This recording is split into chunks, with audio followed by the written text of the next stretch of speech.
I'm J.C. Jones, and I wanted to bring you today a word from the Lord, from Galatians, the 6th chapter, the 9th verse, where you find these words. Be not weary in well-doing, but in due season you shall reap if you faint not. When I think about the word saying, be not weary in well-doing, I think about all the times that I've done things in my life where I thought I was doing the right thing, or thought I was being helpful, or thought I was being a team player, and found myself fall on my face, or seemed to be, or found myself in a position where I was always behind and up under, and compared to other folk that I knew were doing things simply to be self-serving, that seemed to always be doing better. And I began to think about this passage, and the passage really brings me a certain amount of conviction in that I begin to recognize that God knows who you are and where you are and what you're doing. And so often we get discouraged because we're trying to do what we're supposed to do, and it just seems like the results aren't happening. I run an exercise program at jcjonesbootcamp.com, by the way, and oftentimes you have people that get in the program and they may be doing some of what they're supposed to do, they may be doing a little bit of what they're supposed to do, or most of what they're supposed to do, but there's a missing element sometimes that is taking them longer than they wanted it to take, or sometimes they just set goals that are just not realistic, or sometimes don't give themselves enough time for their own due season. Well, the truth be told, if you do what you're supposed to do, eventually it's got to come to bear.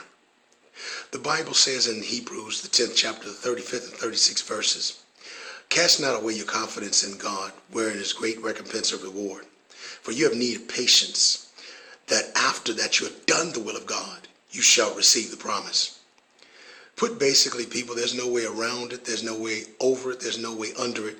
And as much as these gadgets on TV will tell you that you can fix anything inside of 2 minutes with this particular gadget, and you don't have to do any of the hard work that you see other people doing, the devil is a liar. You're going to have to work.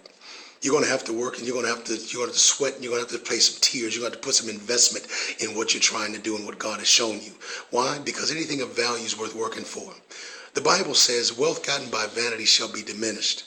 He that gathers by labor shall increase. How many people do you know that want a settlement, that run a bunch of money, or might have hit the lottery, or may have wound up with a jackpot somehow, and then you look back and a couple years later they're broke? Some of them 6 months, some of them even worse. How many folk got those settlements from a GM and Chrysler and so on, and found themselves in a few months and a few toys later out of money that was supposed to last them for the year because it didn't feel real?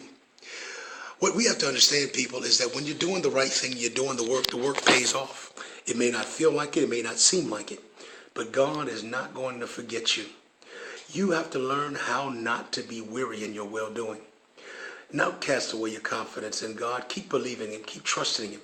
That I may not see it now, but I know it's coming because I know His Word is good. When I can trust His Word, I can continue to go a little bit further. Trust me, I am tempted every other day to close down and give up on one dream that God has given me. But I can't do it because I know what He showed me. And beyond knowing what He showed me, I know what He's doing. And I know I'm doing the right thing. And I'm working hard and trying to work smart and trying to invest and reinvest. And if I'm doing the things that I'm supposed to do, then eventually the result has got to come. But what we have to understand is that word due season, due, in the Greek means in your own season. We're not all in the same season. It doesn't happen in the same time for each of us. It happens at different times, in different seasons. I just heard a story about the young man who made the Super Soaker. And he found it accidentally. But after he found it accidentally, he was 9 months chasing folk around, toy makers, to be able to make it. And a small company went ahead and did it. A year later, he got his first check. It was $200,000. And then a year later, he got his next check. It was $1 billion. Why? Because it was his season.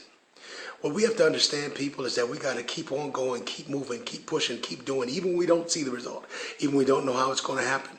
Because the truth be told, God's not going to bless you with the blessing you're looking for until the work is done. After that, we've done the will of God.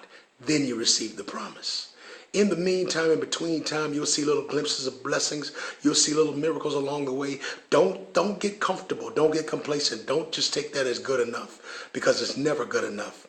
You need to go on and do exactly what God told you to do until you get it done and He tells you the next thing to go on to.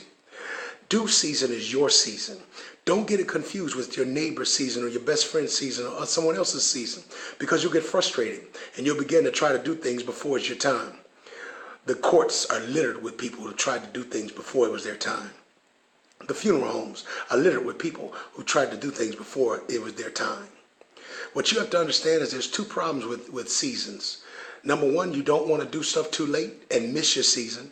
But even beyond that, you don't want to do it too early and cast your fruit before it's time. Listen, keep your head up. Know that God has you and you're working in his divine timing. Don't envy those that are doing evil around you that seem to be getting by simply by cheating and stealing and robbing and pillaging, because truth be told, they'll come to naught. And even if you got it that way, what does it profit a man to gain the whole world and lose his own soul? Maintain your integrity. Maintain yourself. Keep your patience. Trust God. He'll never leave you. Nor will he forsake you. He's always been with you.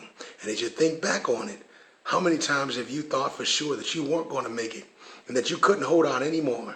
But God kept you and you made it through. I thought back to a very serious time in my life, back about 02, 03. I was catching it, dealing with a construction company that was going under fast. And I mean, my life was in danger. I was tired. I was whooped. I didn't know if I was going to make it. In fact, some days I didn't even want to wake up. But God kept me up. Now I look back, and 8 years later, I'm still alive, still breathing, still going, still growing, and still looking for God to do great things. And beyond all of that, I can't even name the things I was going through. God is so good that he'll never leave you, and he's always going to hold you up. You can make it, and I want you to know that today. But you just got to have the wherewithal to not quit till the job is done. God bless you. God keep you, and have a great week.